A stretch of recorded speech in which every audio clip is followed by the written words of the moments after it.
لله رب العالمين إن الله وملائكته يصلون على النبي يا أيها الذين آمنوا صلوا عليه وسلموا تسليما اللهم صل على سيدنا ومولانا محمد وعلى آل سيدنا ومولانا محمد وبارك وسلم عليه الصلاة والسلام عليك يا سيدي يا رسول الله وعلى آلك وأصحابك يا حبيب الله الصلاة والسلام عليك يا سيدي يا رسول الله وعلى آلك وأصحابك يا حبيب الله الصلاة والسلام عليك يا سيدي يا رسول الله وعلى آلك وأصحابك يا حبيب الله معزز سامعین کرام، اللہ تبارک و تعالی جل جلالہ وعم نوالہ واتم برہانہ وعظم شانہ کی ذات ببرکات کا بے حد و شمار احسان ہے کہ جس پروردگار عالم نے زندگی میں پھر رمضان مبارک کا یہ مقدس مہینہ عطا فرمایا۔ دعا ہے کہ اللہ تبارک و تعالی اس کے جو بقیہ ایام ہیں صحت و سلامتی کے ساتھ رمضان مبارک کے تقدس کے ساتھ اس کے فیض و برکات کو سمیٹنے کی توفیق عطا فرمائے۔ میرے دوست بزرگوں، رمضان مبارک کا یہ آخری جمعہ ہے۔ اس کے اندر بہت سی چیزیں ایسی ہیں کہ جنہیں شامل کر دیا گیا ہے، لیکن ان کا کوئی وجود نہ قرآن سے ملتا ہے، نہ حدیث سے ملتا ہے، نہ سیرت نبوی سے ملتا ہے۔ مثال کے طور پر ایک چیز ہے کہ قضا عمری، یہ عام لوگوں کے اندر یہ بات پکی ہو چکی ہے، بیٹھ چکی ہے کہ سارا سال کوئی نماز نہ پڑھو تو رمضان کے آخری جمعہ کو 2 رکعت پڑھ لو تو ساری قضا ادا ہو جاتی ہے۔ یہ بالکل بے ڈنگی سی بات ہے، بے تکی سی بات ہے۔ قضا عمری اسی وقت ہوگی جس وقت حساب لگا کے وقت بلوغت سے لے کر جب تک اس نے نمازیں نہیں پڑھی ان سب نمازوں کا حساب لگا کے کیلکولیٹ کر کے پھر انہیں پڑھنا شروع کرے گا تو تب وہ نمازیں جو ادا ہوں گی۔ جمعہ مبارکہ خدا کی ذات بڑی کریم ذات ہے۔ اللہ تبارک و تعالیٰ کے فضل کا انکار نہیں کیا جا سکتا، رب کی رحمت کا انکار نہیں کیا جا سکتا۔ اگر اعمال اس قابل نہیں کہ وہ جنت جا سکے تو وہ خدا اپنے فضل سے جنت بھیج دے تو اس سے ہمارا کوئی ضد اور عداوت نہیں اور نہ ہم اس سے اڑتے ہیں۔ اللہ جو چاہے کر سکتا ہے، لیکن جو مسائل ہیں وہ علماء کا کام ہے کہ وہ بیان کریں۔ اللہ تبارک و تعالی نے پیارے محبوب علیہ السلام کے ذریعے قرآن ہم تک پہنچایا۔ نبی کریم صلی اللہ تعالی علیہ وآلہ وسلم کے منہ مبارک سے جو الفاظ نکلے ہیں آقا نے فرمایا یہ قرآن ہے، تو ہمارے لیے وہ قرآن ہے۔ حضور نے فرمایا یہ قرآن نہیں، یہ حدیث ہے، یہ میری بات ہے۔ اور پھر حدیث کی آگے بہت سی قسمیں ہیں کہ کچھ چیزیں حضور نے بیان فرمائی وہ حدیث ہے، کچھ چیزیں حضور نے دیکھی وہ حدیث ہے اور اسے منع نہیں فرمایا، کچھ کام حضور علیہ الصلوۃ والسلام نے منہ سے نہیں بولے، کام کیے ہیں وہ حدیث ہے، اور کچھ کام صحابہ نے کیے ہیں حضور نے انہیں منع نہیں کیا وہ حدیث ہے۔ تو اس طرح حدیث کی بہت سی قسمیں ہیں، لیکن قرآن ایک ہی ہے۔ اور کیا کتابی صورت میں نازل ہوا ہے؟ نہیں، پڑھا ہوا نازل ہوا۔ جبریل آ کے پڑھتے تھے، حضور سنتے تھے، تو پھر حضور اس کو لکھواتے تھے۔ تو یہ ہمارا قرآن ہے۔ قرآن کی کتابی صورت کوئی محدث، کوئی مفسر، کوئی فقیہ نہیں ثابت کر سکتا کہ حضور علیہ الصلوۃ والسلام کی ذات پر قرآن اترے بغیر کتابی صورت میں کہیں موجود تھا۔ یہ کہیں نہیں لکھا آپ کو ملے گا اور نہ مل سکے گا۔ اور پھر قرآن وہ ہے کہ جس کے لیے اللہ تبارک و تعالیٰ نے چیلنج فرمایا ہے کہ وَإِن كُنتُمْ فِي رَيْبٍ مِّمَّا نَزَّلْنَا عَلَىٰ عَبْدِنَا فَأْتُوا بِسُورَةٍ مِّن مِّثْلِهِ۔ اللہ تبارک و تعالیٰ نے فرمایا اگر تم اس کے اندر شک ہے یہ اللہ کا کلام نہیں ہے تو پھر ایسے کرو اس جیسی ایک صورت لے آؤ۔ پھر یہ نہیں فرمایا کہ تم خود، فرمایا وَادْعُوا شُهَدَاءَكُمْ، اپنے جتنے تمہارے گواہ ہیں ان سب کو بھی ساتھ ملا لو۔ من دون اللہ، اللہ کے سوا جتنے تمہارے یہ گواہ ہیں ان سب کو ملا لو، ان کنتم صادقین، اگر تم سچے ہو۔ اب میرے دوستو بزرگو، یہ وہ کتاب مقدس ہے جس کے لیے رب ذوالجلال نے اس وقت کے لیے نہیں، صرف عرب کے لیے نہیں، اللہ تبارک و تعالیٰ نے پوری کائنات کے لیے اور رب ذوالجلال نے قیامت تک کے لیے یہ چیلنج کیا ہے کہ آج نہیں کل نہیں پرسوں، سال کے بعد، 2 سال کے بعد، 10 سال کے بعد، قیامت تک تمہیں میں مہلت دیتا ہوں کہ اس کی مثل ایک صورت لے آؤ۔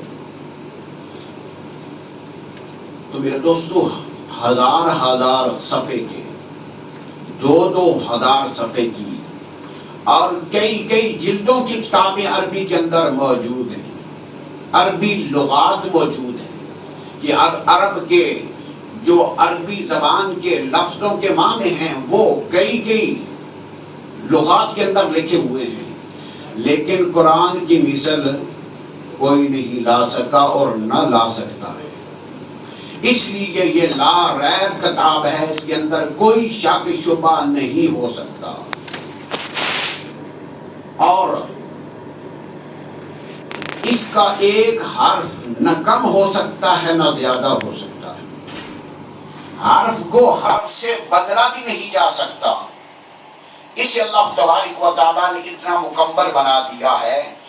لیکن پیارے محبوب علیہ الصلوۃ والسلام کی ذات وہ ذات ہیں کہ جنہیں اللہ تبارک و تعالیٰ نے اس قرآن پاک کے نازل ہونے کے بعد بھی مینشن فرمائی ہے۔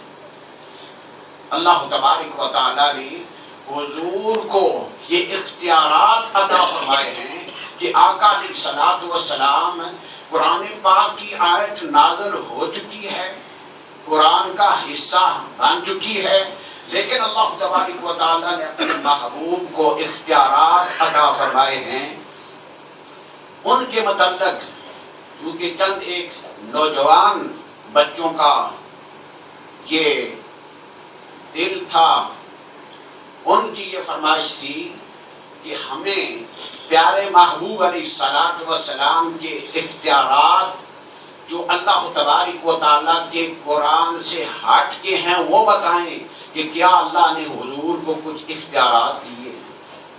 تو میرا دوست بزرگ، یہ خوشی کی بات ہے کہ نوجوان کے دل کے اندر یہ بات آئی ہے، تو اللہ تبارک و تعالیٰ کی ذات نے حضور علیہ الصلوۃ والسلام کی ذات کو اختیارات کلی عطا فرمائے.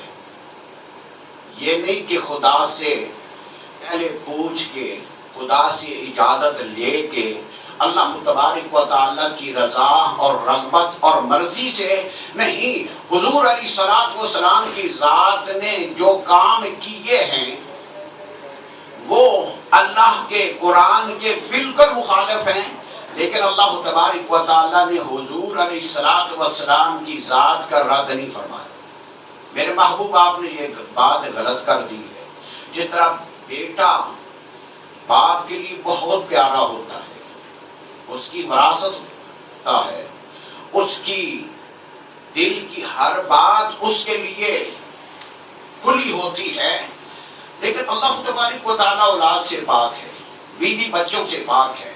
رب ذوالجلال نے حضور علیہ الصلوۃ والسلام کی ذات کو اختیارات عطا فرمائے ہیں کہ دین اسلام کے اندر میرے محبوب آپ جو کرنا چاہیں وہ آپ کر سکتے ہیں. قرآن پاک کی آیت مبارکہ ہے اور یہ حدود کی آیت ہے، حد کی آیت ہے، تعزیرات کی آیت ہے کہ حد کے اندر، یعنی رب ذوالجلال نے جو حد لگا دی ہے اسے توڑا نہیں جا سکتا. تو جس وقت حضور علیہ الصلوۃ والسلام کی ذات پر یہ آیات مبارکہ نازل ہو چکی ہیں کہ جب تم کوئی لین دین کرو تو لکھ لیا کرو. تیسرے پارے کے اندر یہ پورا رکوع آتا ہے اور اس رکوع کی صرف 2 آیتیں ہیں، پورے رکوع کی صرف 2 آیتیں ہیں. اللہ نے فرمایا کہ اگر تم لین دین کرو تو آپس میں گواہ مقرر کر لیا کرو. 2 مرد اور 2 مرد نہ ہو تو پھر 2 عورتیں ایک مرد کے مقابلے میں، یہ گواہ کر لو. لیکن حضرت خزیمہ انصاری اکیلے ہیں. سرکار نے فرمایا کہ خزیمہ انصاری اکیلے کی شہادت 2 مردوں کے برابر ہے. خدا نے چیلنج نہیں فرمایا. حضور علیہ الصلوۃ والسلام کی ذات پر یہ آیت مبارکہ نازل ہو چکی ہے، وَلَا تَمْشِ فِي الْأَرْضِ مَرَحًا، اللہ کی زمین پر اکڑ کے مت چلو. لیکن حضور علیہ الصلوۃ والسلام نے زمین کے عام حصے پر نہیں، روڈ پر نہیں، حدود حرم کے اندر، کعبہ شریف کے مطاف کے اندر حضور علیہ الصلوۃ والسلام نے فرمایا کہ اکڑ کر کے چلو، چھوٹے چھوٹے قدم اور اکڑ کر کے چھاتی نکال کے چلو تاکہ کفار پر روح طاری ہو جائے کہ تم تھکے ہوئے نہیں ہو. اگر لڑائی کرنا چاہیں تو انہیں پتا ہو کہ مسلمان ابھی تازہ ہے. اور پھر حضور علیہ الصلوۃ والسلام کی بارگاہ میں یہ حد کی آیت ہے، اور حضور علیہ الصلوۃ والسلام کی بارگاہ میں ایک آدمی آیا جس نے روزہ توڑا ہوا تھا. روزہ توڑنے کا کفارہ قرآن پاک کے اندر موجود ہے کہ ایک غلام کو آزاد کرو، 60 مسکینوں کو کھانا کھلاؤ، یا پھر لگاتار 2 ماہ کے روزے رکھو. یہ قرآن کا حکم ہے. میرے محبوب کی بارگاہ میں سائل آیا، عرض کی یا رسول اللہ روزہ توڑ دیا، روزہ توڑ دیا ہے. تو آقا علیہ الصلوۃ والسلام نے جو قرآن کا حکم تھا وہ بتا دیا.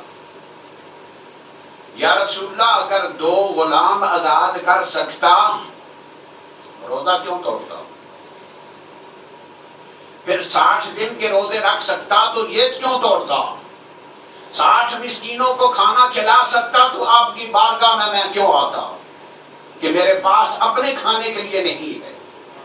بھوک کی وجہ سے روزہ توڑا ہے، نڈھال ہو چکا تھا، قریب المرگ ہو چکا تھا. آقا علیہ الصلوۃ والسلام نے فرمایا بیٹھ جا. جب وہ روزہ توڑنے والا بیٹھ گیا تو ایک آدمی کھجوروں کا ٹوکرا لے کے آیا، کھجوروں کا ٹوکرا لے کے آیا، آ کے حضور علیہ السلام کی بارگاہ میں پیش کی۔ آقا علیہ السلام نے فرمایا کہ سائل کہاں ہے جس نے روزہ توڑا تھا؟ آگے عرض کی لبیک یا رسول اللہ، یا رسول اللہ حاضر ہوں۔ فرمایا یہ لے جاؤ اور غریبوں میں بانٹ دو، مسکینوں میں بانٹ دو۔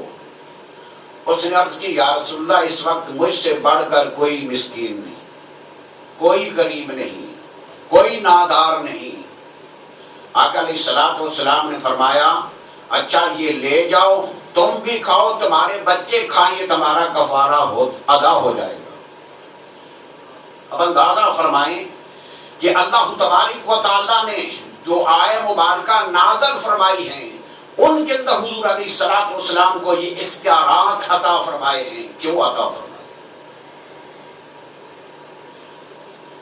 جی پھر رب کی طاقت تو کوئی نہ رہی، خدا کی اپنی بات تو پھر کوئی نہ رہی۔ میرے دوستو وہ خدا ہے کہ جس کا اعلان ہی حضور نے فرمایا قل هو اللہ احد۔ میرے محبوب اپنی زبان مبارک سے آپ خود اعلان فرمائیں کہ اللہ ایک ہے، اللہ بے نیاز ہے، نہ وہ کسی کی اولاد ہے نہ اس کی کوئی اولاد ہے، اور اس کا کوئی ثانی کوئی شریک نہیں ہے۔ یہ اعلان اللہ نے حضور سے کروایا، اور پھر اللہ تبارک و تعالیٰ نے حضور علیہ السلام کی ذات کو جو دین اسلام عطا فرمایا ہے، یہ دین اسلام تمام ادیان سے افضل و اعلیٰ ہے، باقی تمام دینوں سے افضل و اعلیٰ ہے، اور یہ حضور کی امت کو عطا فرمایا ہے۔ جب یہ دین اسلام حضور علیہ السلام کی ذات کو عطا فرمایا تو اس دین اسلام کے اندر کچھ چیزیں ایسی ہیں جو فرض ہیں، یعنی جو چیزیں آگے پیچھے نہیں ہو سکتی وہ ہے، وہ کرنی ہے۔ اس میں اسلام کے اندر داخل ہونے کے لیے سب سے پہلے لا الہ الا اللہ محمد الرسول اللہ، گواہی دینی ہے نبوت اور رسالت کی کہ خدا وحدہ لا شریک ہے، اور حضور جناب محمد مصطفیٰ صلی اللہ علیہ وسلم اللہ کے رسول ہیں۔ اور رسول ہیں تھے نہیں فرمایا،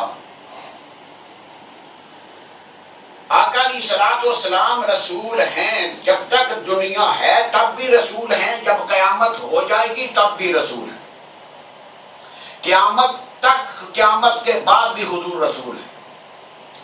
تو پھر اللہ تبارک و تعالیٰ نے کلمے کے بعد سب سے پہلا کام جو ہے فرض میں جو کرنے ہیں وہ ہے نماز، پھر روزہ، پھر زکوٰۃ، پھر حج۔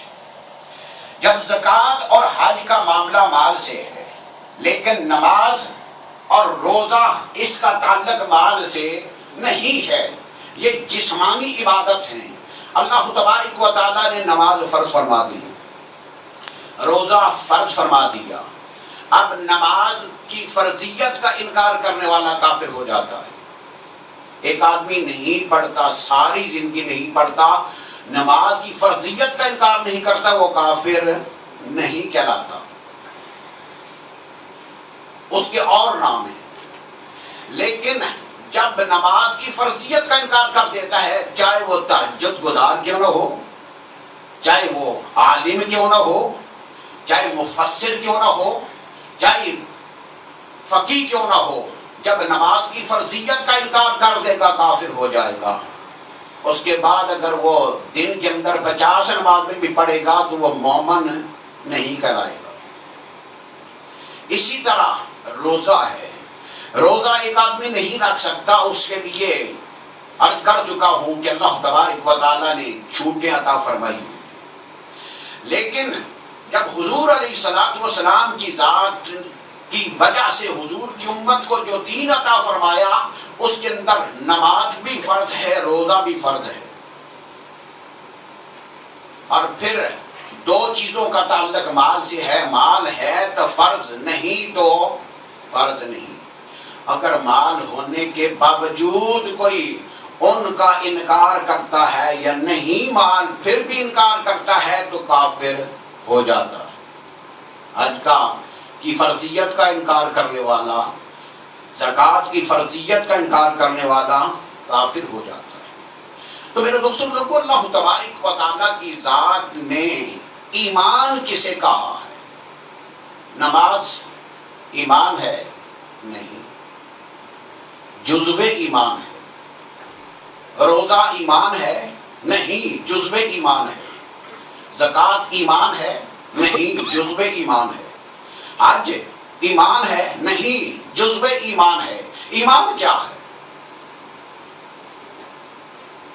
جن نوجوانوں نے یہ سوال کیا ہے ان میں سے کوئی ایک مجھے نظر نہیں آتا۔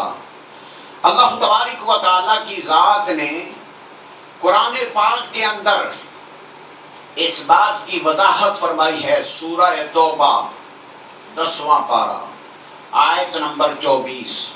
اگر جا کے آپ اس کا ترجمہ پڑھ لیں آپ کو علم ہو جائے گا کہ جو بات ہمیں بتائی گئی ہے وہ ٹھیک ہے، اپنی طرف سے نہیں بتائی گئی۔ اور اس کے اندر بھی اللہ تبارک و تعالیٰ نے فرمایا قل، اے میرے محبوب آپ فرما دیں۔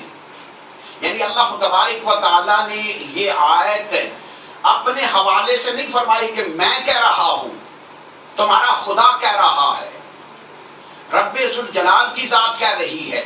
نہیں، اللہ نے فرمایا میرے محبوب قل آپ فرما دیں، قل ان کان آباؤکم و ابناؤکم، آپ فرما دیں کہ اگر تمہارے باپ، تمہاری اولاد، تمہارے بیٹے، و اخوانکم اور تمہارے بھائی، و ازواجکم اور تمہاری بیویاں، و عشیرتکم اور تمہارا کنبہ، و اموال اقترفتموها اور تمہارا وہ کمایا ہوا مال، و تجارت تخشون کسادها اور تمہاری وہ تجارت جس کے نقصان کا، جس کے خسارے کا، جس کے گھاٹے کا تمہیں ڈر ہوتا ہے، وَتِجَارَةٌ تَخْشَوْنَ كَسَادَهَا وَمَسَاكِنُ تَرْضَوْنَهَا اور تمہاری من پسند کی چیزیں، تمہارے رہنے کے مکانات، تمہاری بلڈنگیں، تمہاری کوٹھیاں، تمہاری عمارتیں، یہ ساری کی ساری چیزیں احب الیکم من اللہ و رسولہ و جہاد، اللہ کے رسول اور جہاد سے زیادہ پیاری ہیں، تو پھر کیا کرو؟ فتربصوا، پھر انتظار کرو، حتی یاتی اللہ بامرہ، کہ اللہ تبارک و تعالیٰ کا جو حکم نازل ہونے والا ہے، اللہ کا جو حکم تمہاری طرف آنے والا ہے، اللہ تبارک و تعالیٰ کی طرف سے جو چیلنج تمہیں ہونے والا ہے، اللہ تبارک و تعالیٰ کی طرف سے جو اعلان جنگ تمہیں ہونے والا ہے، اس کا تم فتربصوا انتظار کرو۔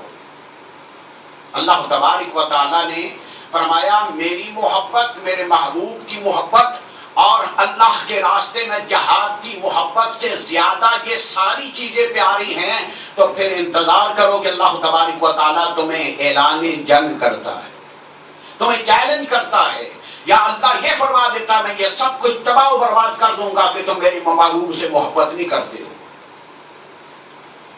واللہ لا یہدی القوم الفاسقین، اللہ فاسقوں کو ہدایت نہیں دیتا، راستہ نہیں دیتا، اللہ فاسقوں کو راہ نہیں دیتا۔ یہ میرے دوستو بزرگوں، اس آیت نمبر 24 کا ترجمہ آپ کے سامنے عرض کیا ہے، گھر جا کے اسے ضرور دیکھنا۔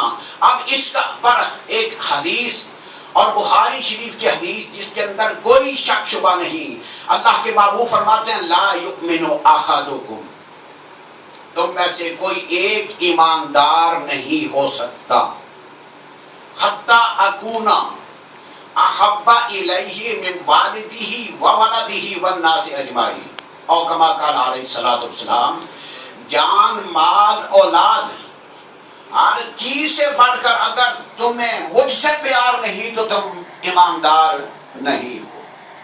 اب قرآن پاک پر حضور کی حدیث بھی آپ کے سامنے عرض کر دی ہے۔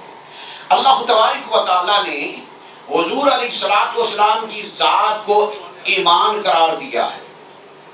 ایمان حضور کی ذات کی محبت ہے۔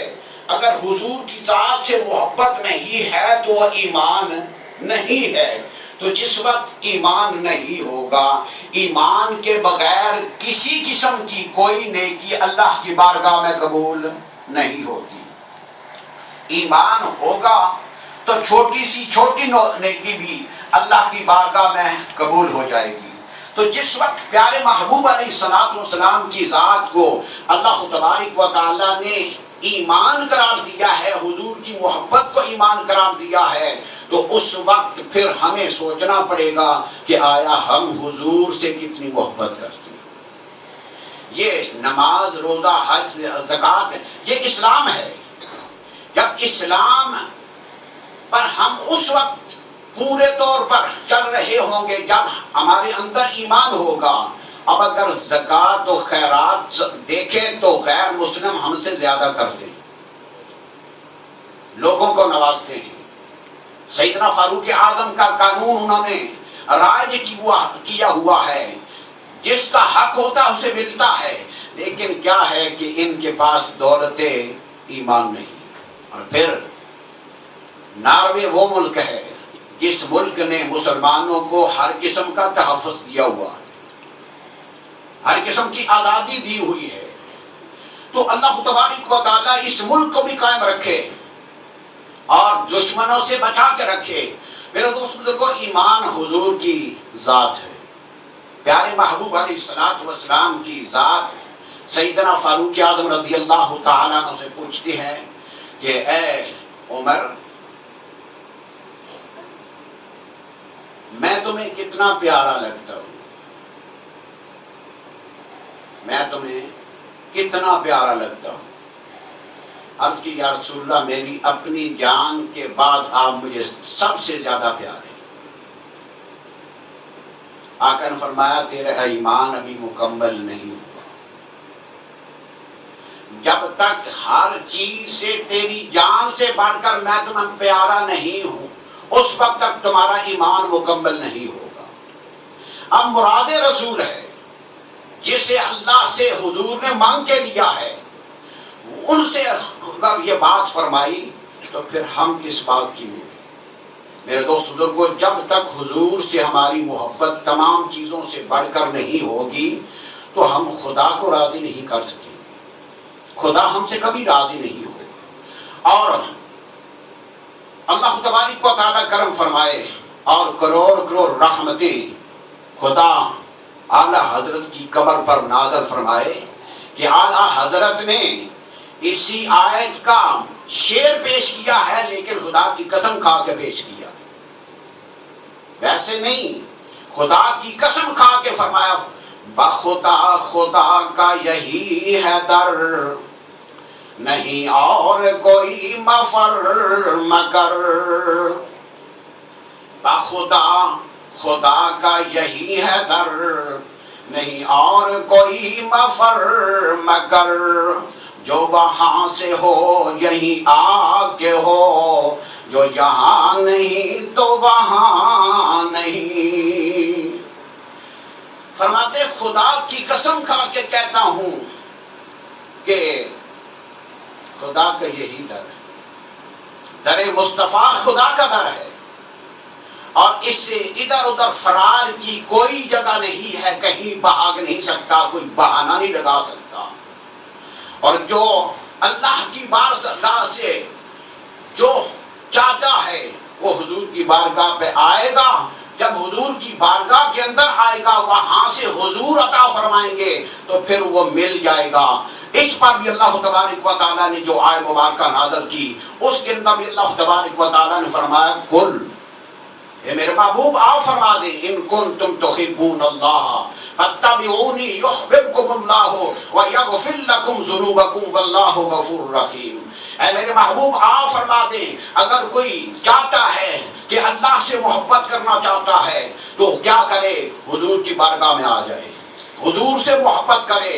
جب حضور سے محبت کرے گا اور گناہوں کی توبہ کر لے گا، حضور اس کی سفارش فرما دیں گے، پھر کیا ہوگا؟ وَيَغْفِرْ لَكُمْ ذُنُوبَكُمْ، اللہ تمہارے گناہوں کو معاف فرما دے گا۔ کیوں؟ واللہ غفور رحیم، اللہ غفور رحیم ہے۔ تو میرے دوست بزرگوں، پھر ہمیں یہ بات دل پر لکھ لینی چاہیے کہ بخدا خدا کا یہی ہے در، نہیں اور کوئی مفر مکر، جو وہاں سے ہو یہی آ کے ہو، جو وہاں نہیں تو یہاں نہیں۔ تو پیارے محبوب علیہ الصلوۃ والسلام کا در اللہ تبارک و تعالیٰ نے ہمیں بتا دیا ہے کہ اے کائنات والو، میرے محبوب کا کلمہ پڑھنے والو، میں نے اپنے محبوب کو محبوب بنایا ہے، صرف نبی اور رسول نہیں بنایا، اپنا محبوب بنایا ہے۔ اور میرا محبوب جو تمہیں حکم دیتا ہے، ما آتاکم الرسول فخذوہ وما نہاکم عنہ فانتہوا واتقوا اللہ، جو رسول عطا فرمائے وہ لے لو، جسے منع کرتے روک دے اس سے رک جاؤ۔ اللہ تبارک و تعالیٰ جمعہ المبارکہ کی اس آخری جمعے کے اندر میری یہ دعا ہے، آپ بھی دعا کریں کہ اللہ تبارک و تعالیٰ ہماری نوجوان نسل کو حضور کی محبت عطا فرمائے۔ جب حضور کی محبت مل جائے گی پھر انہیں اسلام بھی مل جائے گا، انہیں جنت بھی مل جائے گی، پھر انہیں ایمان بھی مل جائے گا۔